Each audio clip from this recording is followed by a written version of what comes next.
Alright, we're going to showcase a ranked ladder 4v4 game. Before I start, the team composition is 2 cavalry civs, Persians, Berbers, and then 2 archer civs, Saracens and Britons. That's generally the meta in 4v4. And our opponents are Cumans, Khmer, Portuguese, Huns, all pretty strong civs. Maybe the weak link is the Portuguese, but the very, very good civs, I think. And the land, or the map, is called Nomad, so just a quick rundown. Basically, you start with 3 villagers. They're scattered across the map. Everybody doesn't have town centers. And then there's a lot of available fish on the outside of the map. Like it goes all the way around, and so getting onto the water is really helpful if you can afford it. And if you're able to safely build a dock.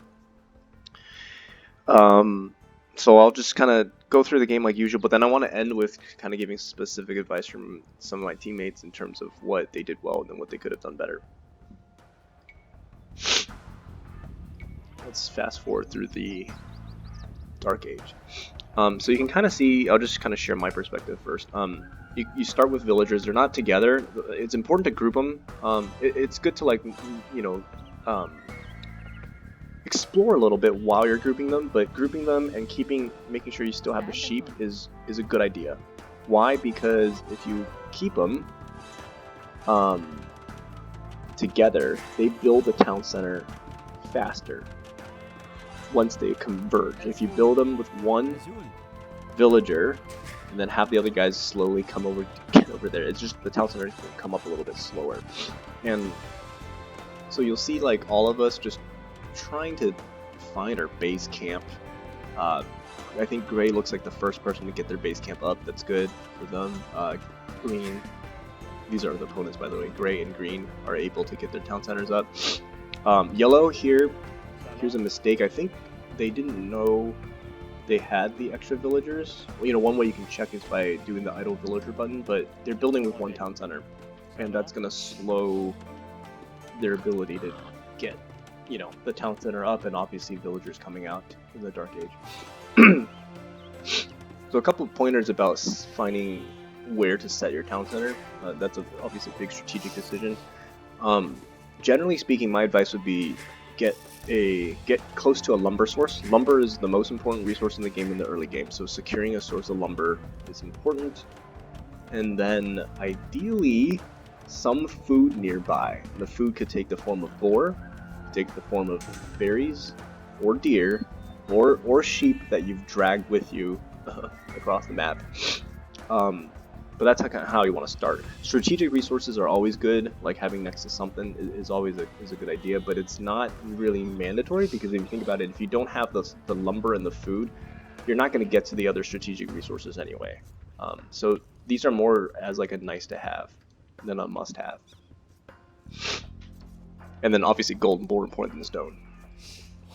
So one thing that happened in this game was our teammate Red built a town center right next to Teal, the Khmer player, the opponent, and it's just gonna get awkward because, like, if they build farms, technically their town centers can shoot at each other's farms, so it's funky. And yeah, what this means when you like inevitably stuff like this happens is you gotta be ready for strong feudal age aggression, which can take the form of archers or scouts or other methods.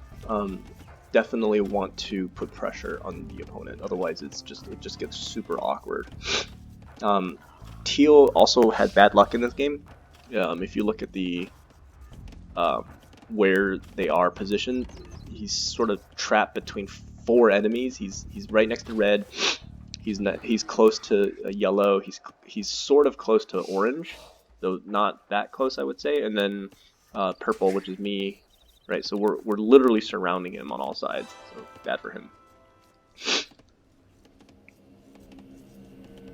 So if you point out this thing, the yellow player that built the town center late is 3 vills behind, right? And that's why you have to build the town center with three villagers, all of your starting villagers, basically.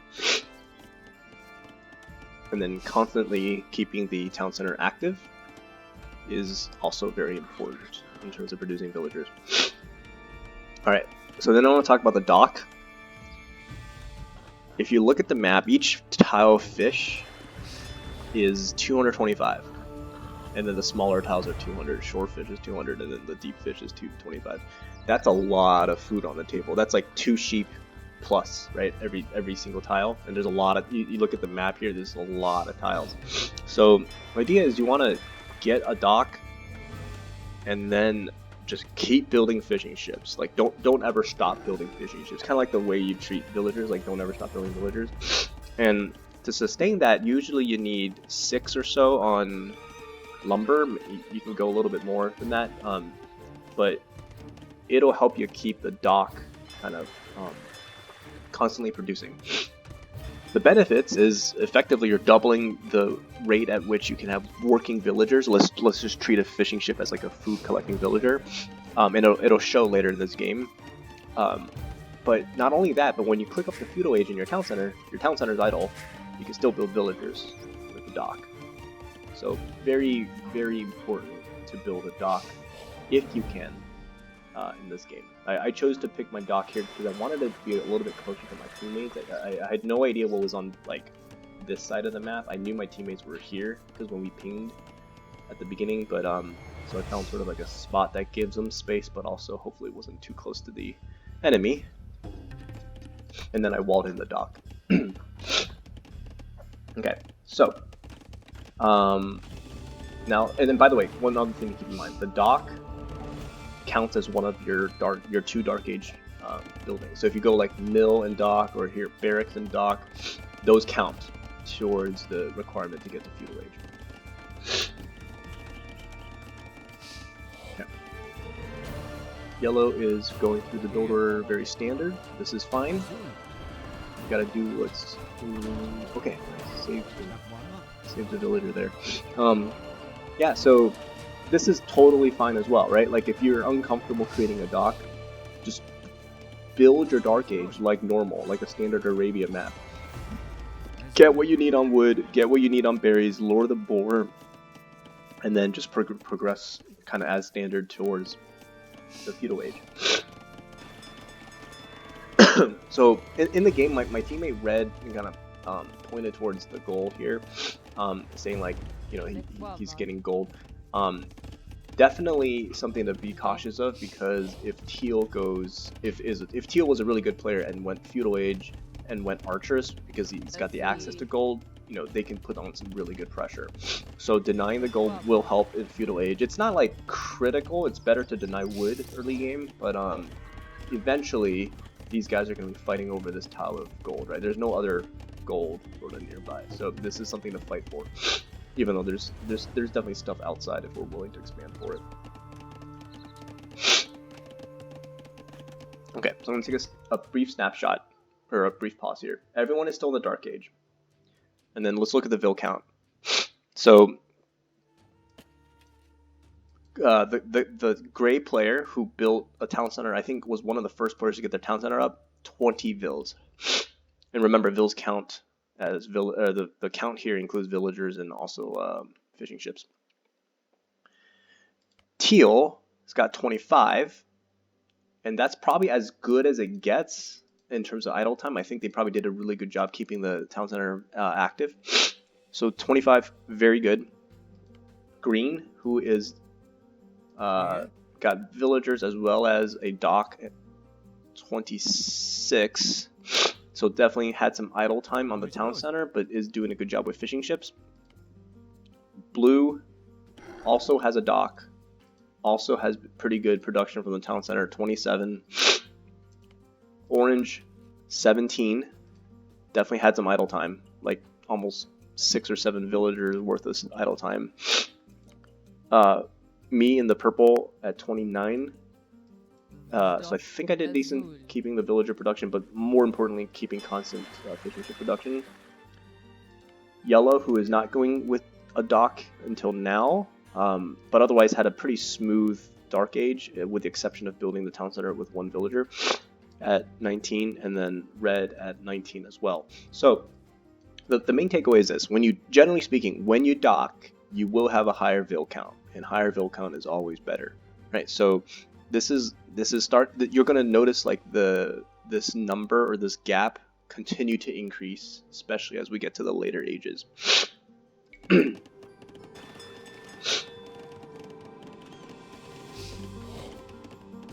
And some players I guess even more seasoned players with this map will probably go 2 docks, 3 docks, just to really eat up all the fish as soon as possible. Okay, so red is first to feudal, clicking up to feudal.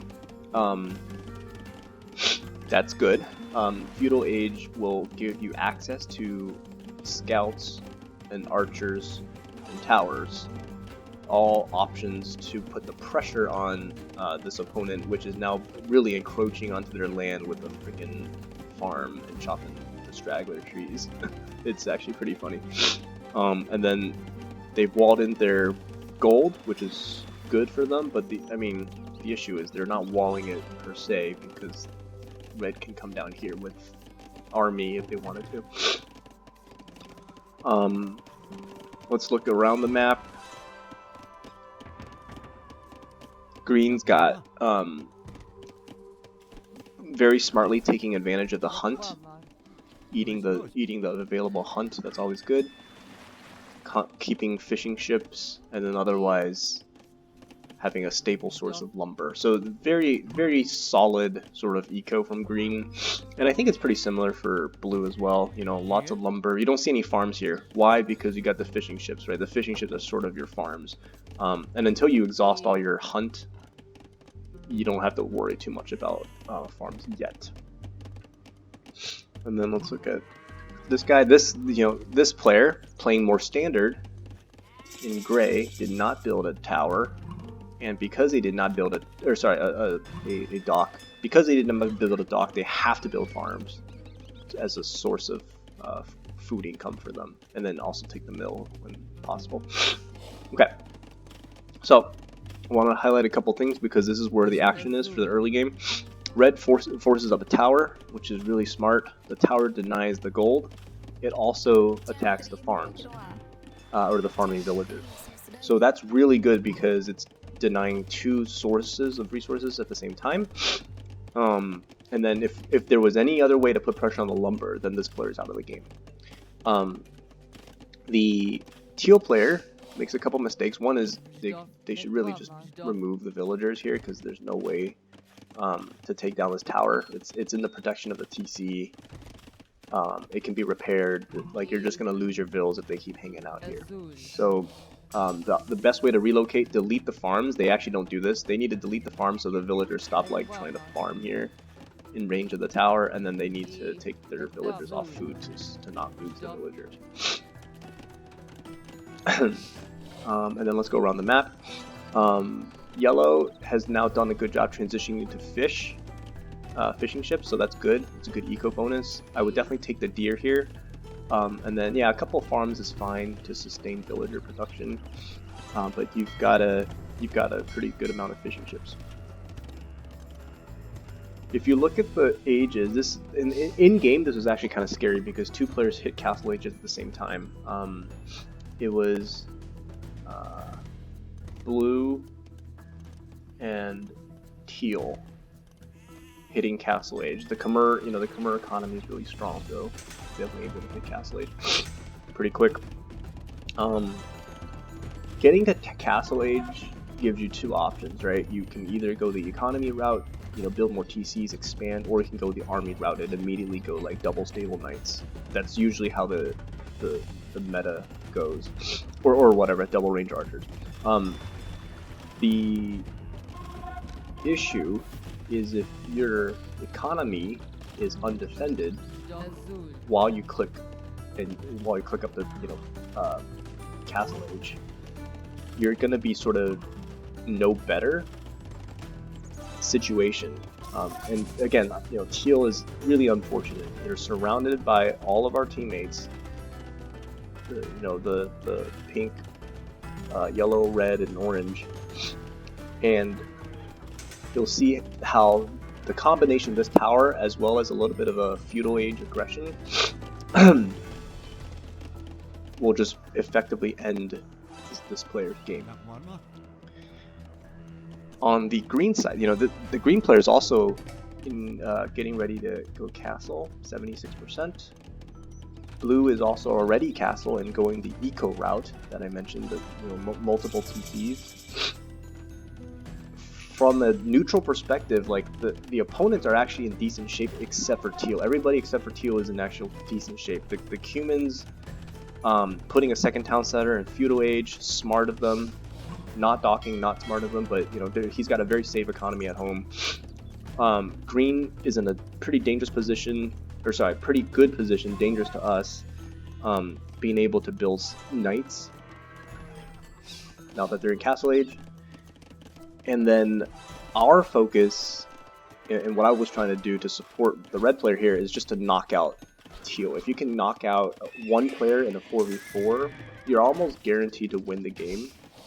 Because eventually, as the game progresses, and you keep expanding your eco and adding to your villager count, there's just no way, because of the population cap, that the other players can outproduce you, assuming you actually produce, right? But so anyway, the focus is really here. This tower was really good. I probably wouldn't have kept this many villagers inside the tower to shoot more arrows.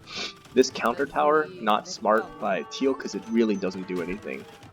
First, as you can see, the villagers building the tower will get shot at and he's going to lose some villagers. That's never good. Secondly, even if the tower gets up, his eco is still denied. You know, it's a tower war, but it's not like this is really helping, if that makes any sense. In the meanwhile, I'm trying to push pressure on their lumber and then also their stone. I don't think I see their stone, that he's taking stone quite yet, but he is.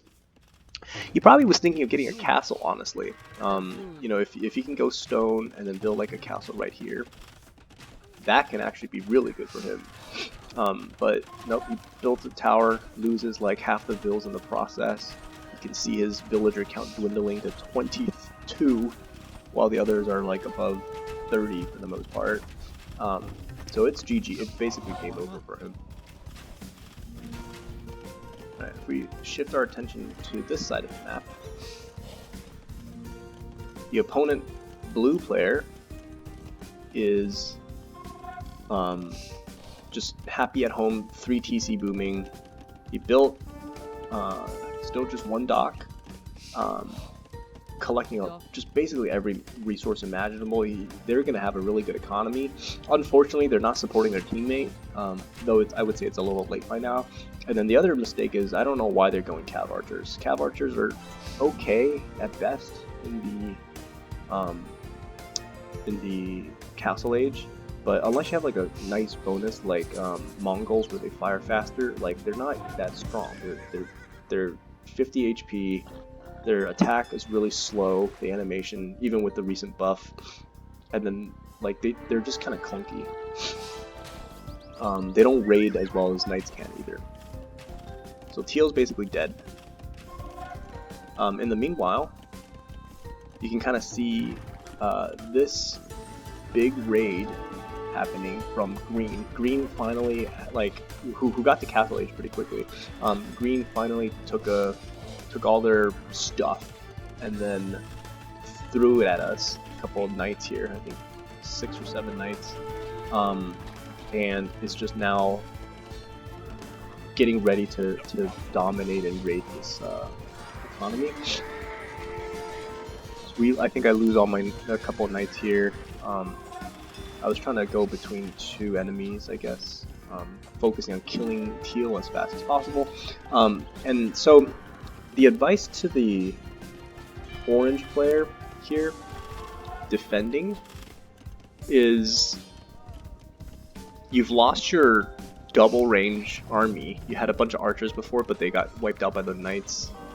The important thing to do here is to build another barracks, or maybe 2 other barracks, make some spearmen, but don't sort of overcommitting to building a bunch of units, you can always garrison your your villagers, right? They're not going to be able to dive in here without losing all their army. But the mistake is queuing up 11 spearmen from one barracks. It's not going to help the situation because you can only trickle one spearman out at a time. It's better to build 2 barracks or 3 barracks and then simultaneously build multiple spearmen, if that makes any sense. So that's how that's how that part can be helped. So here, I think the teal cleaned up my crossbowmen with a attack from some scouts. That's fine. I've got knights.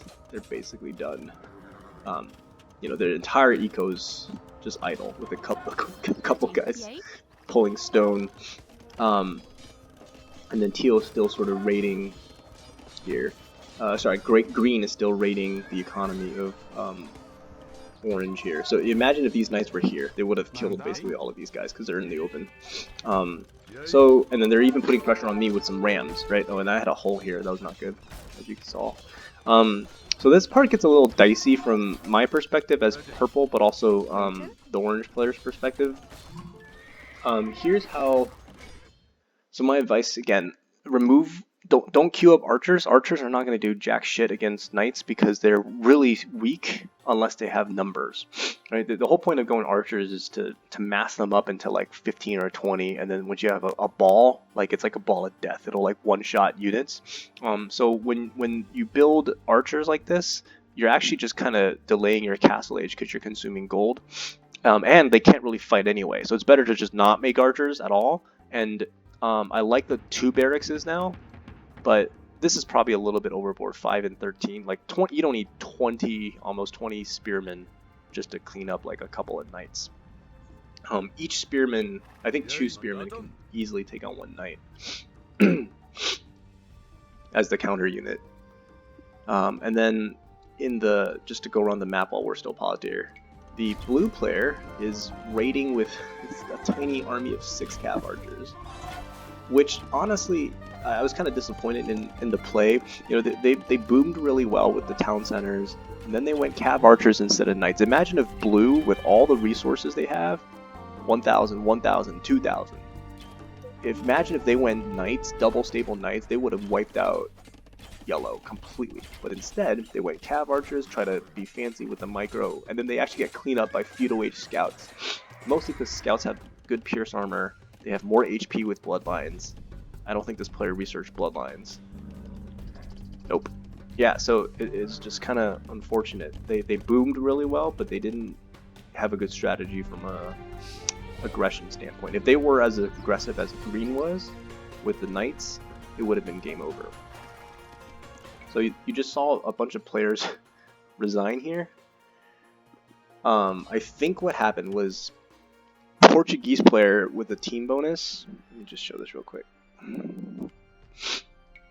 Portuguese player grants line of sight with all the players. So what that means is that every single of the other teammates, his for example, I guess I can't show it because they're resigned, but every other player on his team can see what's going on to their friendly teal player.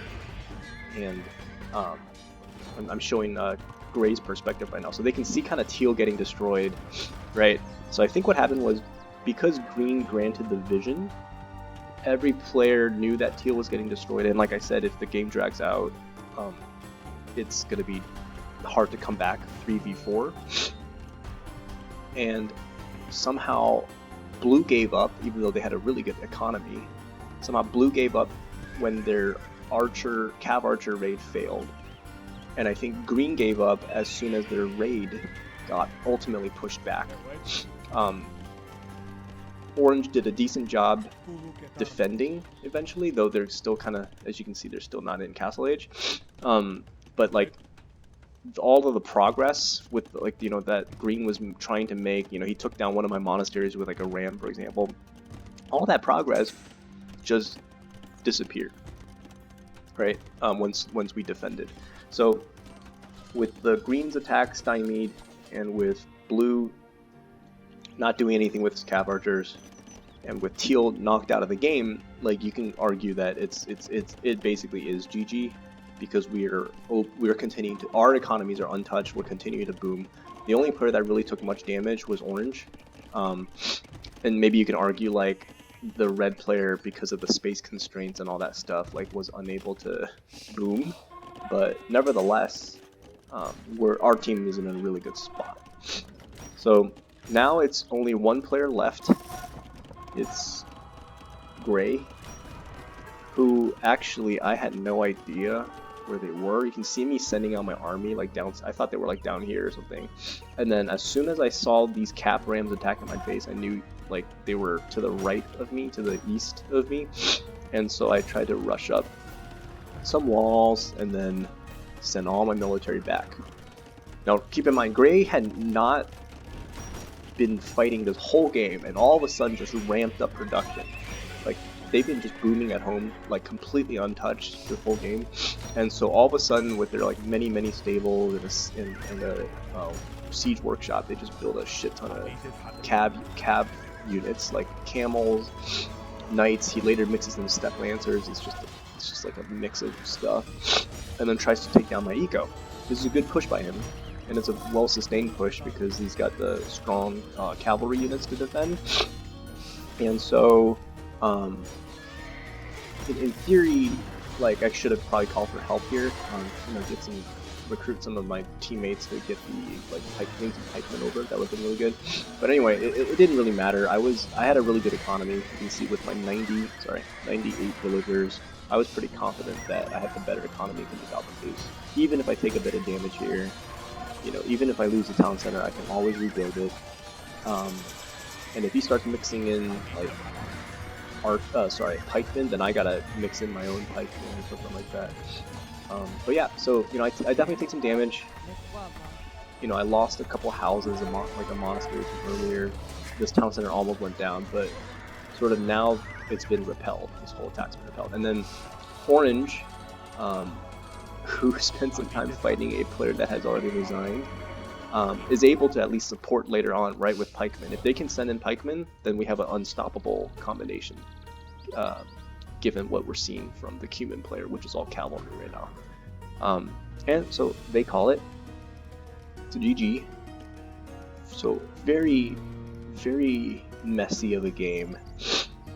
If we recap the game, early on, we kind of got lucky with our positioning. We were all close, and our armies, or our opponents, were flanking us, as you can kind of see, but one of them was trapped literally like between all of us, and so we put the pressure on teal.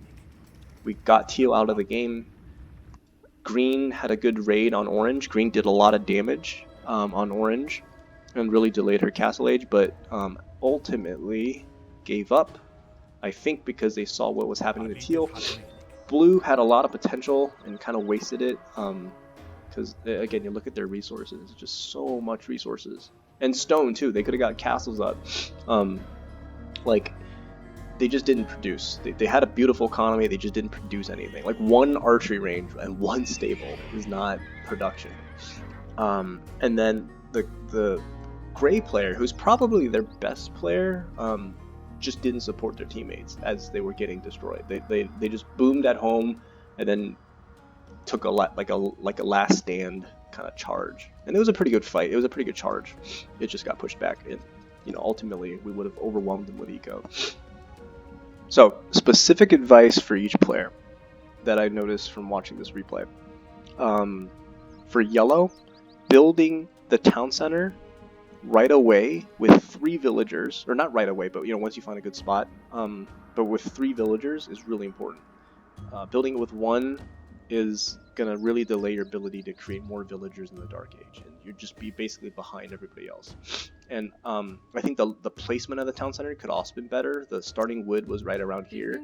Putting the town center closer to the wood is gonna be good because you don't have to build a lumber camp. You can save that lumber for like a dock, for example, but also it protects your villagers better, right? Like they can't get raided if they're chopping wood right underneath the town center. That would be my main advice for yellow. Otherwise, you know, very good eco. I think you got to 60, 70 by the end of the game. Going dock was very smart, having an extra source of free income. So that was what the general advice for yellow. I think they played pretty well. For red, the tower was very smart. It helped deny gold, it helped deny some of the farms, and this player didn't know to relocate the farms, so they just kind of lost a bunch of military. I would have recommended actually taking a gamble, because you can see sort of like the resources being floated. I would have recommended doing two things slightly differently. Build a market, sell some wood for stone, and then take a gamble, relocate, because this war is won already. Instead of waiting to destroy their whole base before expanding, take a couple villagers, move out of the base, go like somewhere else. Especially you know that you're kind of safe between like where your teammates are, but the market will give you vision, and it will also allow you to sell, because right now you can't build a second town center because you built a tower. So that would have allowed a boom behind the feudal aggression with the tower, if that makes any sense. And it would have also let you sustain like a fight later down in the road with the proper economy. For orange, I think it was I actually thought initially you got raided and lost a lot of villagers, but in reality it looked like you just lost a lot of armies. So there was a lot of town center idle time that must have happened in this game. And yes, you did get raided with the knights. Some walls would have been better to help, kind of like when you were building your archery ranges here, for example, early game, building a wall here, closing it off would have been helpful. Like we probably also could have collaborated to say like we built it like a team wall that would have prevented the raids. But probably most importantly, the archers in the feudal age, if you're gonna build archers in the feudal age, you need to get to like a critical mass of like 7 or 8 ideally, but you also need to attack with them. If you don't attack and they get to castle age, then it's better to pull your archers back, but like you'll be behind, because the whole point of archers, investing in archers, is to deal some eco damage to the opponent. Otherwise, all you're doing is delaying your own castle age because you spent the investment into archers.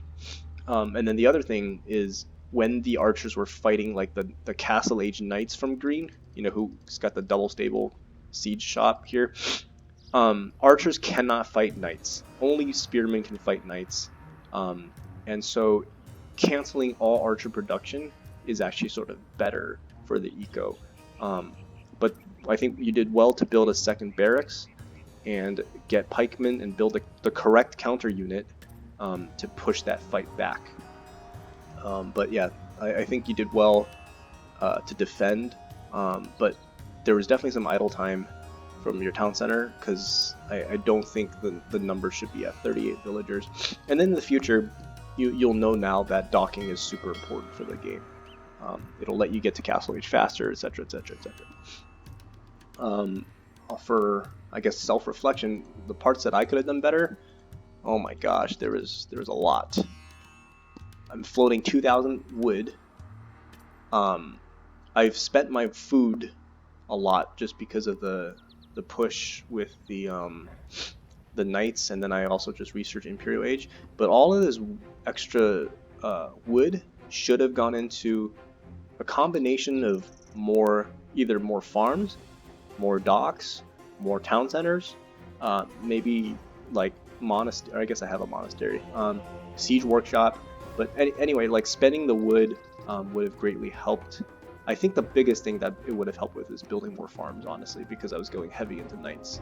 But yeah, like there's floating so much resources here.